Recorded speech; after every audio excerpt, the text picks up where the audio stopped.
E ciao a tutti amici acquariofili, vi do il benvenuto in questo nuovo video di Philos Aquarium. Come state? Spero bene, spero che i vostri pesci siano in piena forma. Prima di cominciare però voglio darvi un'informazione veloce. Ho reso pubblica la mia mail che potete trovare tranquillamente nel box informazioni del canale.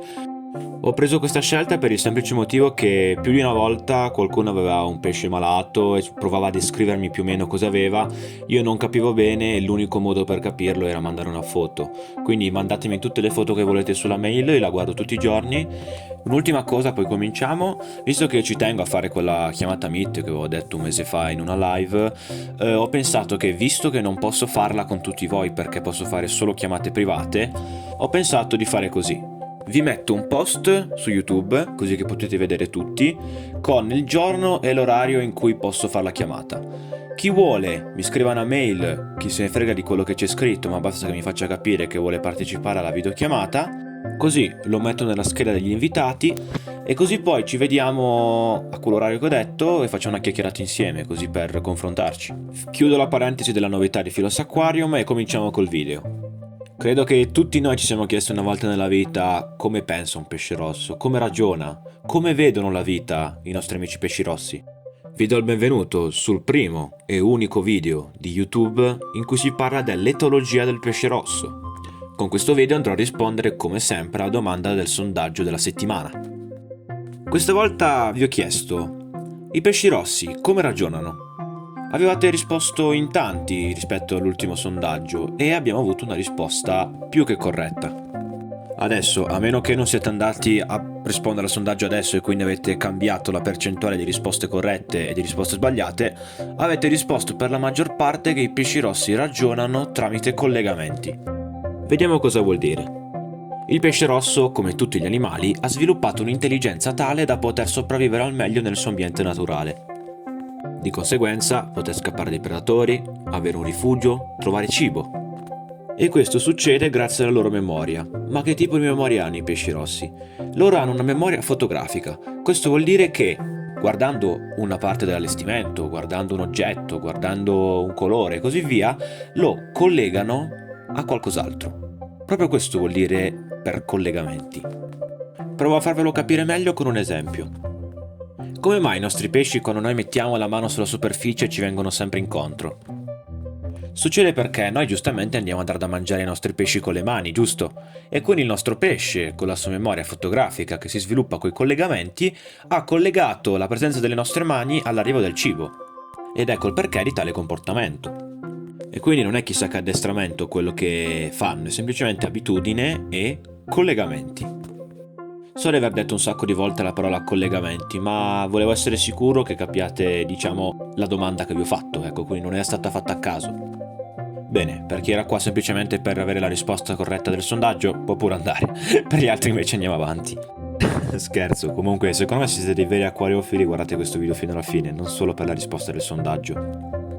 Come avevo detto anche nello scorso video, non quello delle carpe koi, ma quello prima, i nostri pesci rossi hanno una memoria di 6 mesi, quindi è sbagliato dire che i pesci rossi hanno una memoria a breve termine, ed è sbagliato dire che anche i nostri pesci rossi siano stupidi. Purtroppo questo non accade solo per i pesci rossi, ma anche per molti altri animali, ma questo video serve anche per chiarire questa cosa. Non esiste un animale più stupido o più intelligente rispetto all'altro, è che semplicemente, come ho detto prima, si sono adattati a quello che gli serve per sopravvivere. È come se i delfini ci prendessero per stupidi perché non abbiamo gli ultrasuoni. A noi non ci servono. E noi diciamo la stessa cosa dei pesci rossi perché magari non hanno un cellulare, o una macchina, o tantissime altre cose. Non ce l'hanno perché semplicemente a differenza nostra non gli servono. Quindi provate a ragionarci su questa cosa perché secondo me è molto importante. Fatemi sapere nei commenti cosa ne pensate. Un'altra cosa che molti purtroppo ancora oggi pensano, ma che per fortuna tanti altri no, è proprio quello che il pesce rosso non soffra. Perché pensano che se viene detto che il pesce rosso è il migliore per chi si avvicina per la prima volta al mondo degli acquari, resiste a tutto. Sono sicuro che gli iscritti a questo canale siano un po' più intelligenti e quindi sappiano già la risposta, ma per chi non lo sapesse, vi dico che è sbagliato. La scienza dice che i nostri pesci rossi, come tutti gli altri pesci, provano emozioni, provano sentimenti e provano malessere, non solo fisico, ma anche mentale. La prova inconfutabile che così la possiamo vedere tutti i giorni tranquillamente. Mettete a confronto un pesce rosso che vive da solo in un acquario, a differenza di un pesce rosso che vive coi suoi simili in un laghetto. A livello fisico sono tutti sani come un pesce, lasciamo stare battute, ma potete tranquillamente vedere che il pesce rosso che sta da solo ha un comportamento molto più letargico ed è molto molto stressato rispetto a un pesce che sta bene con i suoi simili in un bel laghetto. Questa è la prova inconfutabile che i pesci rossi non provano solo dolore fisico, ma anche mentale, psicologico. Magari non ci possono trasmettere le loro emozioni con le parole, ma almeno lo fanno. Quindi evitiamo di andare a dire in giro purtroppo che i pesci rossi non sentono dolore, che i pesci rossi stanno bene anche in una boccia da soli, senza un allestimento. Cosa che invece non viene detta nel caso di molti pesci tropicali.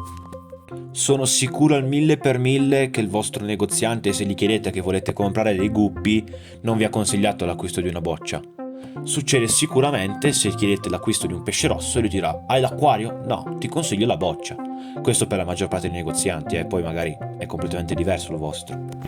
E lo spero, perché io ho la fortuna di avere degli ottimi negozianti molto professionali, ma parlando con qualcuno di voi sotto i miei video che hanno acquistato per il primo acquario e mi ha raccontato i consigli del loro negoziante che erano indecenti. Per farvi un esempio, l'ultima volta ne ho parlato pochi giorni fa, che c'era uno che ha preso il suo primo acquario, voleva i pesci rossi e gli è stato consigliato per 2 pesci rossi un acquario da 21 litri. Mi sembra più che corretto, no? Ovviamente sono ironico, 21 litri non bastano neanche per mezzo pesce rosso, specialmente per quelli omeomorfi, quindi pesci rossi comuni. Va bene, dopo questo sfogo nei confronti di consigli scorretti, vi lascio ragionare a voi. Quindi pensate un po' a quello che abbiamo raccontato in questo video, a come ragionano, come vivono i pesci rossi, e fatemi sapere cosa ne pensate, perché i feedback degli iscritti secondo me sono molto importanti. Buona serata a tutti e ci vediamo nel prossimo episodio di Filos Aquarium. Ah no, mi sono dimenticato di dirvi che adesso devo fare una live. Siamo già arrivati a 1100 iscritti, cavolo, continuiamo così.